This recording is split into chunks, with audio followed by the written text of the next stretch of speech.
Why do so many Western mystical experiences resemble the trances of Hindu yogis or the excesses of charismatic revivals? Take Saint Teresa of Avila, for example. Her descriptions of divine encounters marked by overwhelming ecstasy, fainting, and a kind of spiritual sweet pain read eerily similar to Kundalini awakenings or the so-called drunk in the spirit phenomena of modern Pentecostals.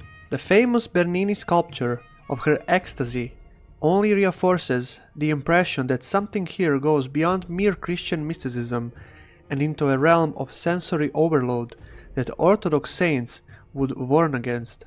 The emphasis in these experiences is not on ascetic struggle, virtue, or participation in God's uncreated energies, but on transient emotions, bodily sensations, and overwhelming rapture. Contrast this with the Orthodox understanding of mystical experience. Saints like Saint Gregory Palamas and Saint Seraphim of Sarov describe encounters with the uncreated light, but these are never accompanied by the kind of physical convulsions or emotional heights that Western mystics often describe. Instead, they speak of noetic illumination, deep peace, and profound humility, not bodily euphoria. These experiences, as articulated by Eastern saints and fathers, are what St. Paul referenced when he spoke of being filled with the fullness of God. They still have a mystical, transcendent element to them, but are not marked by overly emotional or frenzied sensations. Could it be that many of these Western mystical experiences, rather than being true encounters with God, are instead signs of Prelest? Saint Ignatius Brianchaninov and others warn that experiences tied to physical sensations, intense emotions, or overpowering rapture are likely not from God, but from the passions, or worse, demonic deceptions. The Orthodox tradition teaches hesychasm, the stilling of the soul, and the purifying of heart, not an intoxication of the senses.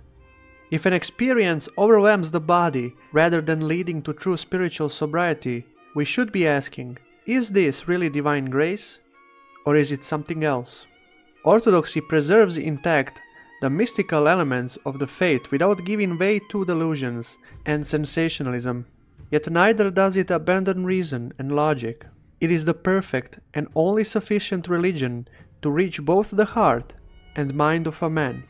Another curious aspect about this is that most, if not all, of these ecstatic, strange experiences occurred with post-schism Catholic saints, whereas prior to the schism, even the West placed a stronger emphasis on not giving heed to such experiences. And lest we think Teresa of Avila is an isolated incident, consider the stories of Saint Mariam Bawardi and Saint Joseph of Cupertino.